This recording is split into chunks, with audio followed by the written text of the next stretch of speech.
Hi friends, welcome to my channel. இன்றைக்கி நம்ம சேனலில் பார்க்க போகிறது ஒரு சூப்பரான வீடியோ. தமிழ் நியூ இயர் அன்னைக்கு எடுத்த வீடியோ. அது பார்த்திங்கன்னா நாங்கள் இன்றைக்கி கோயிலுக்கு சாமி கும்பிட போயிருந்தோம். பக்கத்தில் உள்ள ஸ்ட்ரீட் பிள்ளையார் கோவிலுக்கு தான் போயிருந்தோம். வீட்டில் எல்லோரும் பார்த்திங்கன்னா சீக்கிரமாகவே சாமி கும்பிட கோயிலுக்கு போயிட்டாங்க. நான் அத்தை ஆருஷ் பார்த்திங்கன்னா கொஞ்சம் லேட்டாகி தான் போயிருந்தோம். இன்னையோட பார்த்திங்கன்னா ஆருஷ் பிறந்து 50வது நாள் ஆகுது.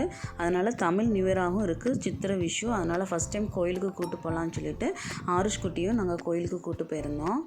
அப்படியே அங்கே சாமி கும்பிட்டுட்டு நான் அத்தை ஆருஷ் குட்டி அப்புறம் வீட்டில் எல்லாருமே வந்திருந்தாங்க. எல்லாருமே வீட்டுக்கு கிளம்பி வந்தாச்சு.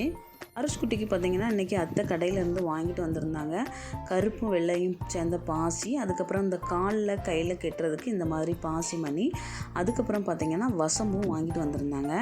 ஆல்ரெடி பார்த்திங்கன்னா கருப்பு வளையலும் வசம்பும் போட்டிருக்கான். மீதி எல்லாமே இப்போ தான் அவனுக்கு நான் போட போகிறேன். 50வது நாளை செலிப்ரேட் பண்ணுற மாதிரி ஒரு ஃப்ரூட் ஜெல்லி கேக் ரெடி பண்ணியிருந்தேன். ரொம்பவே சூப்பராக வந்துருந்துச்சு. எப்படி இருக்குன்னு கமெண்ட்டில் சொல்லுங்கள். தேங்க்ஸ் ஃபார் வாட்சிங்.